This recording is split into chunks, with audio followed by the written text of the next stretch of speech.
Y los 7 ángeles que tenían las 7 trompetas se dispusieron a tocarlas. El primer ángel tocó la trompeta y hubo granizo y fuego mezclados con sangre, que fueron lanzados sobre la tierra, y la tercera parte de los árboles se quemó, y se quemó toda la hierba verde. El segundo ángel tocó la trompeta, y como una gran montaña ardiendo en fuego, fue precipitada en el mar, y la tercera parte del mar se convirtió en sangre. Y murió la tercera parte de los seres vivientes que estaban en el mar, y la tercera parte de las naves fueron destruidas. Y el tercer ángel tocó la trompeta, y cayó del cielo una gran estrella, ardiendo como una antorcha, y cayó sobre la tercera parte de los ríos y sobre las fuentes de las aguas. Y el nombre de la estrella es Ajenjo, y la tercera parte de las aguas se convirtió en ajenjo, y muchos hombres murieron a causa de esas aguas porque se hicieron amargas. El cuarto ángel tocó la trompeta y fue herida la tercera parte del sol y la tercera parte de la luna y la tercera parte de las estrellas, para que se oscureciese la tercera parte de ellos y no hubiese luz en la tercera parte del día y asimismo de la noche. Y miré y oí un ángel volar por en medio del cielo, diciendo a gran voz: ¡ay, ay, ay de los que moran en la tierra a causa de los otros toques de trompeta que están para sonar los 3 ángeles! Padre, aquí estamos para escuchar tu voz, tu palabra. Suplicamos que tu Santo Espíritu nos ayude a entenderla, a comprenderla, a digerirla, de manera que podamos ponerlo en práctica. Señor, guíanos en esta hora. Úsame como un instrumento de tu gracia en la proclamación de tu palabra y a tu iglesia, para que al salir de este lugar vayamos edificados, bendecidos y contando cuán grandes cosas has hecho con nosotros. En el nombre de Jesús oramos. Amén. Pueden sentarse, amados hermanos. Hemos estado hablando del libro de Apocalipsis. Seguimos en los versículos 6 al 13 del capítulo 8. Y mientras meditaba, estudiaba o preparaba el mensaje del día de hoy, vino a mi mente cómo en muchas ocasiones nosotros nos hemos hecho la pregunta cuando alguien sufre, cuando alguien pasa por alguna prueba en su vida. La pregunta que comúnmente las personas hacen es: ¿cómo puede Dios, siendo bueno, siendo misericordioso, permitir los horrores, el sufrimiento que encontramos en este mundo? O sea, si Dios es tan amoroso, si Dios es tan bondadoso, tan misericordioso y tiene tanta gracia, ¿por qué permite tanto dolor? ¿Por qué permite el sufrimiento, hermanos? Y entonces, después de estas preguntas generales, muchos llevan estas mismas preguntas al terreno personal y particular. Y entonces se hacen la pregunta: ¿cómo puede Dios permitir que yo esté sufriendo? Permitir que yo esté pasando por esta prueba en mi vida. Job se preguntó muchas veces. Ahora, debido a que hemos leído constantemente en las Escrituras acerca de la bondad de Dios, acerca de la misericordia de Dios, y debido a que el Señor no envía fuego del cielo cada 10 o 15 minutos, muchas veces nos hemos jactado de su gracia. Hemos asumido que Dios siempre será amable, como siempre lo ha hecho. Y entonces, ¿qué sucede? Recibimos misericordia una vez, nos emocionamos, alabamos a Dios, glorificamos su nombre. La recibimos 2 veces y decimos: qué grande y maravilloso es el Señor, cuán grande es su bondad. Pero cuando ya estamos en ese momento empezamos a asumirla, ¿sí? Y no solamente a asumirla, a presumirla, y sin pestañear empezamos a demandarla. Empezamos a pensar de que Dios nos debe su misericordia, nos debe sus bendiciones, nos debe su gracia. Y entonces empezamos a quejarnos y decir, ¿por qué a mí siempre me salen mal las cosas? ¿O por qué estoy pasando por esto? Hermanos, en el texto de hoy encontramos estas dos vías, justicia y misericordia. Y ante la dureza del corazón del hombre vemos al Dios extendiendo su misericordia. Sin embargo, así como su misericordia es verdad, también sus juicios lo son. Los ángeles que se quedaron esperando en el capítulo, versículo 2, que dice, y vi a los 7 ángeles que estaban en pie ante Dios y se les dieron 7 trompetas, se quedaron esperando ahí. Y entonces llega el momento del toque de esas trompetas. Recuerden que el domingo pasado hablábamos de la media hora de silencio que hubo. Media hora de silencio. Y ahí están los ángeles esperando la indicación. Y entonces ahora se disponen a tocarla. Cada sonido de trompeta, amados hermanos, son calamidad, terror, angustia que viene a la tierra. Son los juicios de Dios. Pero en esos juicios tú puedes observar misericordia. En esos juicios. Pero vayamos entonces a nuestro primer punto. El primer punto tiene que ver con eso, que los juicios de Dios son verdaderos. Dice entonces el versículo 6, y los 7 ángeles que tenían las 7 trompetas se dispusieron a tocarla. Quiero que observes lo siguiente. Estos ángeles, lo vimos en el versículo 2, de pie ante Dios, lo cual indica que estos no son autónomos. No hacen las cosas a su manera y a su modo, sino que están sujetos al control y a la autoridad absoluta del Señor. Esto nos enseña algunas cosas. Primero, que Dios siempre va a cumplir su plan como Él ya lo dispuso. Segundo, nadie puede detener la ira de Dios. Nadie. Tercero, que estamos en las manos de un Dios que es justo y verdadero. Y cuarto, su justicia demanda castigo al ofensor, al infractor. Luego el versículo 7 dice, y el primer ángel tocó la trompeta y hubo granizo y fuego mezclado con sangre que fueron lanzados sobre la tierra. Y la tercera parte de los árboles se quemó y se quemó toda la hierba verde. Esta primera visión de Juan tiene como punto de partida el libro de Éxodo 9:23, que nos dice la Escritura que cuando Moisés extendió su vara al cielo, Jehová hizo tronar y granizar, y el fuego se descargó sobre la tierra.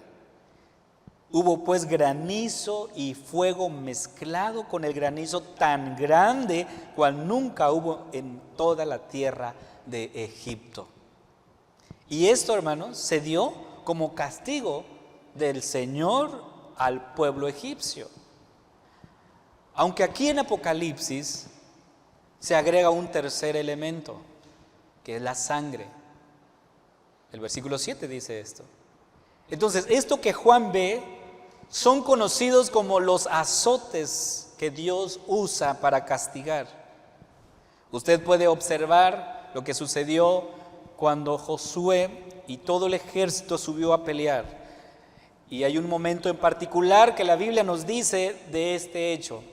La palabra del Señor dice que mientras iban huyendo el pueblo enemigo de los israelitas a la bajada de Bet-Jorón, Jehová arrojó desde el cielo grandes piedras sobre ellos, y fueron más los que murieron por las piedras del granizo, dice el libro de Josué. Entonces aquí se habla de cómo los amorreos fueron derrotados por Dios por mano de Josué, y en ello podemos nosotros contemplar y ver estos elementos que Juan ve como señal de castigo. Las profecías, los profetas hablaron también de esto, de este juicio. Ageo, el profeta, dice en el capítulo 2, versículo 17: os herí con viento solano, con tizoncillo y con granizo en toda obra de vuestras manos, mas no os convertisteis a mí, dice Jehová. Sin embargo, hermanos, en esta visión de Juan podemos nosotros ver la presencia de la sangre. En los castigos anteriores está el granizo, está el fuego. Pero lo que Juan está viendo aquí, hay un tercer elemento que es la sangre. Y esto, hermanos, es una clara protesta de todo lo que el hombre ha hecho a lo largo de la historia y de cómo ha derramado sangre. Pasó con Caín,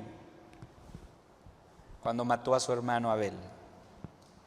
Pero desde ese entonces, desde el momento en que el hombre decidió desobedecer al Señor, ha derramado sangre. Y hasta hoy día se sigue derramando sangre.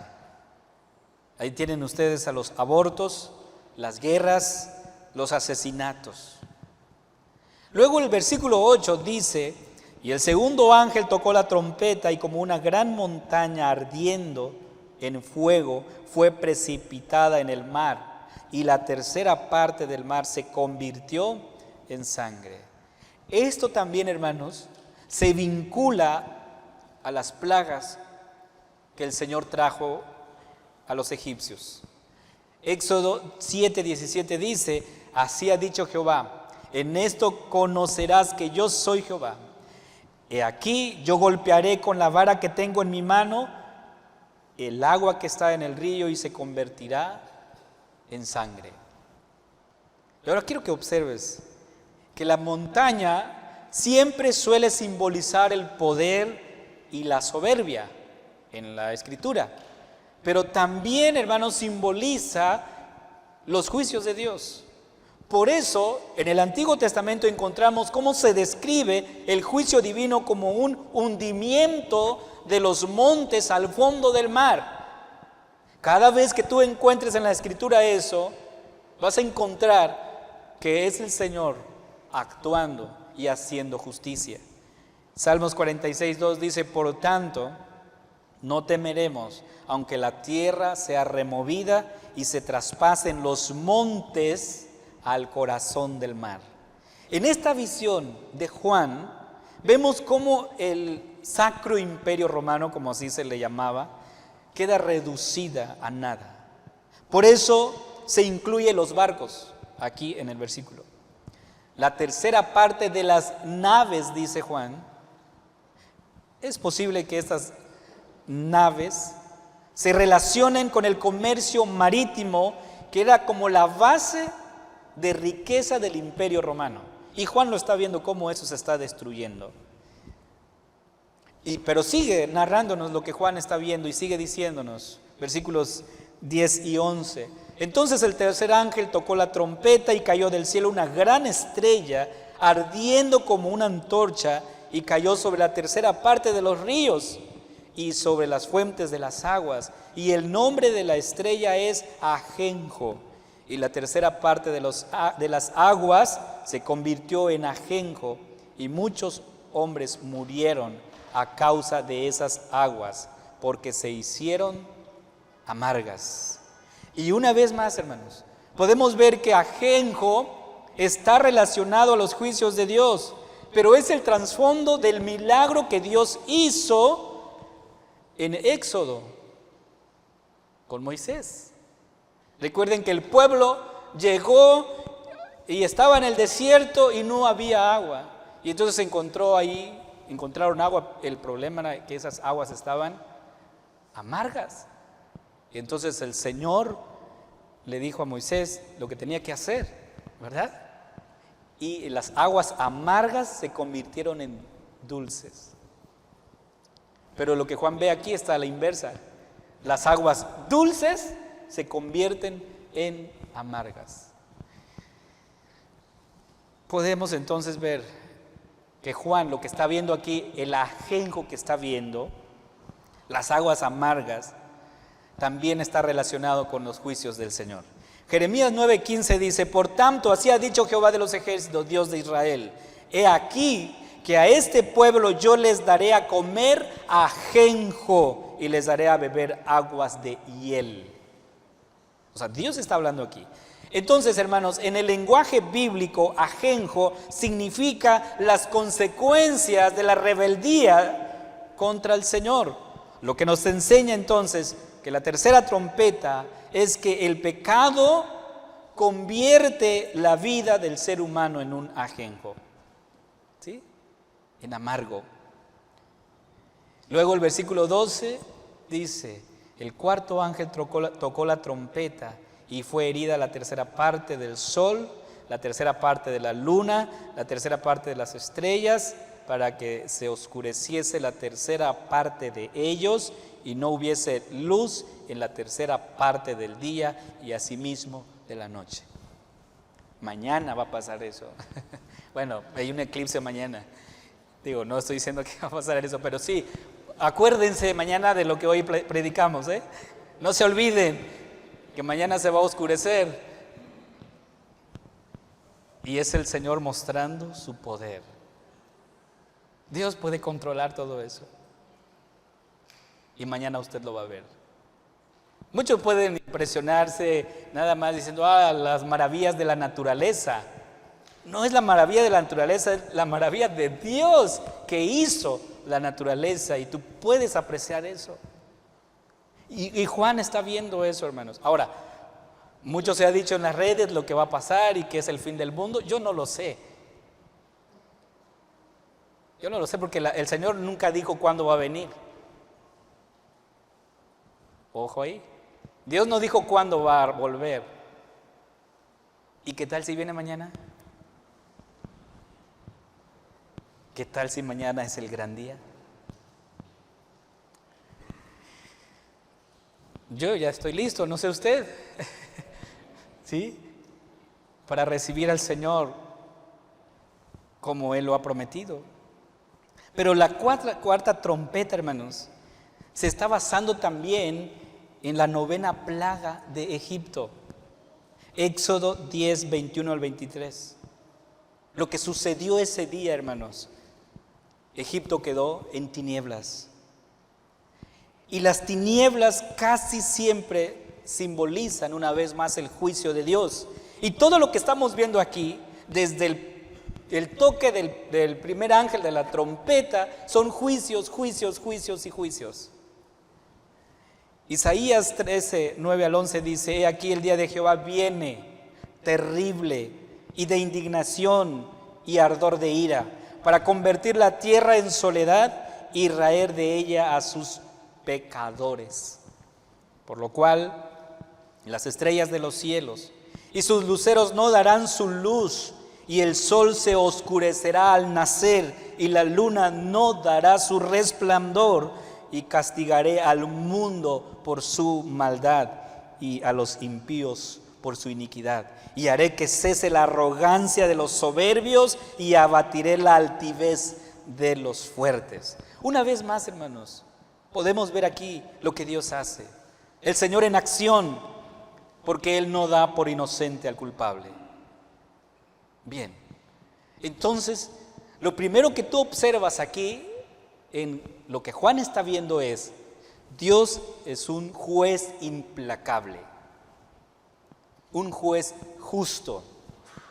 No se hace de la vista gorda. Quien falla tiene que pagar. Y entonces muchos hacen la pregunta: bueno, ¿cómo es posible que un Dios misericordioso, amoroso, bondadoso haga eso? Ahora yo quiero hablar en el segundo lugar. Ciertamente Dios es justo, pero también su misericordia es verdad. ¿Sí? ¿Cómo vemos la misericordia en todo esto? Porque son los toques de trompeta, son calamidad y calamidad tras una tras otra.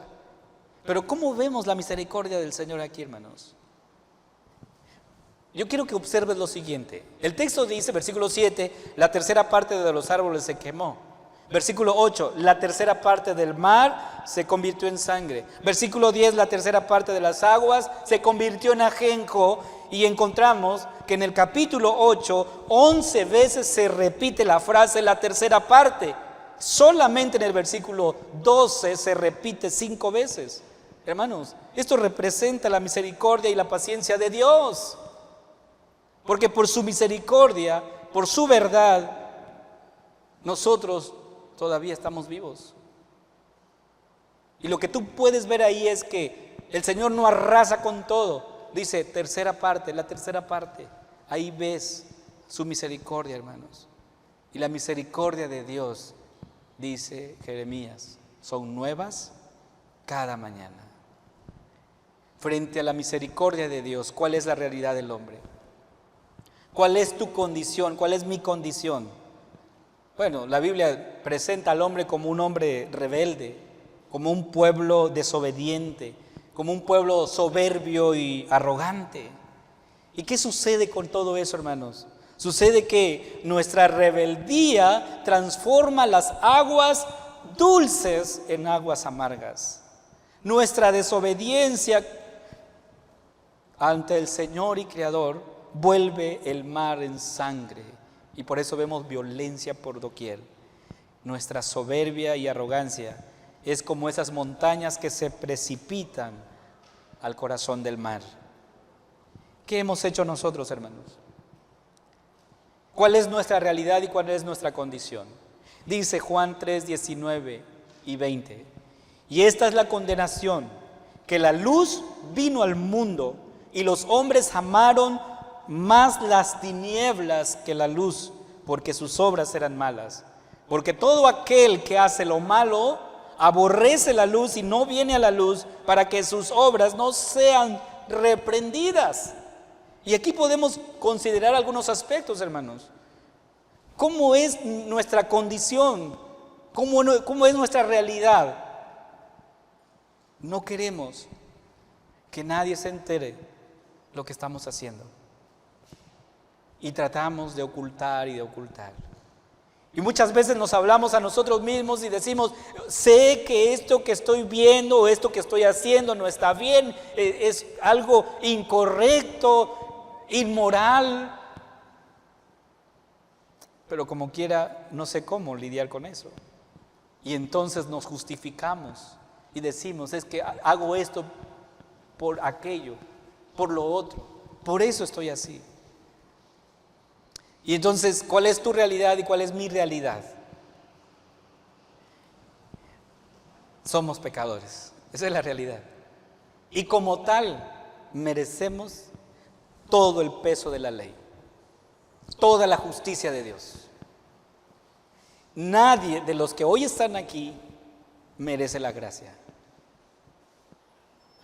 Tú no la mereces, yo no la merezco. Pero entonces, ¿cómo es que estamos aquí hoy? ¿Qué ha hecho Cristo, hermanos? Y yo quiero terminar con eso. ¿Qué ha hecho Cristo? Hemos visto que Dios es justo y nadie puede cambiar esa realidad. Su justicia demanda castigo al culpable. Y el profeta Ezequiel dice en el capítulo 18, versículo 20, el alma que pecare, esa morirá. No hay salida, hermanos. Tú no puedes sobornar a Dios. Romanos 6, 23 dice que la paga del pecado es la muerte. Pero Cristo vino a este mundo, se entregó voluntariamente, derramó su sangre y en la cruz Él recibió la justicia, la ira de Dios, para que nosotros hoy, para que tú hoy recibas su gracia, para que nosotros podamos recibir su misericordia. Es en la cruz donde tú puedes ver la justicia de Dios, pero también ves su misericordia. ¿Sí? Porque ahí Dios descargó toda su ira en la persona de su Hijo, en esa cruz. Pero en esa misma cruz hemos recibido de su gracia, de su amor, de su misericordia. Entonces, hermanos, cuando nos pregunten cómo puede Dios, siendo bueno, siendo misericordioso, permitir los horrores, el sufrimiento que encontramos en este mundo, ¿cómo puede Dios permitir que eso me pase a mí? Yo solo quiero que veas a la cruz y mira lo que Él ha hecho por ti. ¿Sí? Eso es lo que el Señor ha hecho. Por eso el apóstol Pedro dice en su carta, 2 de Pedro 3:9, el Señor no retarda su promesa, según algunos la tienen por tardanza, sino que es paciente para con nosotros, no queriendo que ninguno perezca, sino que todos procedan al arrepentimiento. Si el Señor no ha venido aún, es porque Él tiene paciencia. Está esperando tu arrepentimiento. Jesucristo, nuestro Cordero, promete a todos aguas refrescantes y no aguas amargas, porque su sacrificio es esa estaca que puede transformar las aguas amargas del mar de nuestra vida en aguas dulces. Como podemos ver, hermanos, el pecado es el ajenjo que envenena nuestras vidas. Eso nos hace querer vivir sin Dios y contra Dios. Nos hace abandonar los manantiales que Dios ofrece y nos lleva a beber de pozos contaminados. Sin embargo, Cristo aún está a la puerta, llamando a que vengas y bebas de estos manantiales que Él compró con su sangre preciosa. La pregunta es, ¿quieres tú beber de esta agua y no tener sed jamás? Eso fue lo que Jesús le dijo a la mujer samaritana. Él ofrece agua viva. Y el que cree en Él, de su interior correrán ríos de agua, de vida. Hermanos, la Biblia nos habla entonces de un Dios justo, de un Dios que hace justicia y que no da por inocente al culpable, pero también te habla de que este mismo Dios es un Dios misericordioso. Y por su misericordia, ¿sabes? Aún no hemos sido consumidos. ¿Sí? Yo quiero que te pongas de pie. Y tal vez posiblemente alguien el día de hoy todavía no ha recibido el don de la salvación. Apresúrate antes de que llegue el gran día del Señor, el cual está marcado con lo que dice el versículo 13. Y el ángel dijo: ay, ay, ay de los que moran en la tierra a causa de los otros toques de trompeta. Hoy es el tiempo de gracia. Hoy es el tiempo de la misericordia de Dios. Así que tú puedes decirle hoy al Señor: aquí está mi vida, me arrepiento de todos mis pecados.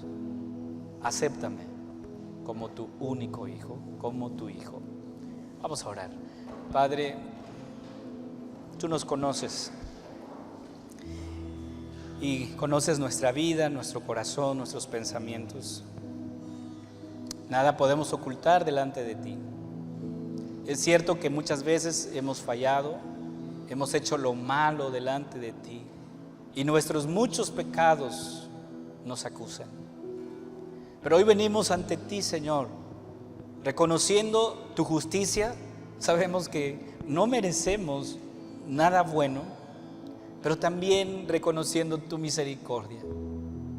Y estas dos fueron derramadas en esa cruz por medio de la sangre de Cristo. Y por Él, y únicamente por Él, hoy somos limpios, porque la sangre de Cristo nos limpia de todo pecado. Señor, permite que nuestro corazón esté dispuesto al arrepentimiento, porque tu palabra nos enseña que si nosotros confesamos nuestros pecados, tú eres fiel y justo para perdonar nuestros pecados y limpiarnos de toda maldad. Padre, perdónanos y ten misericordia de nosotros, para de esa manera vivir en santidad, en integridad ante ti. En el nombre de Jesús oramos. Amén.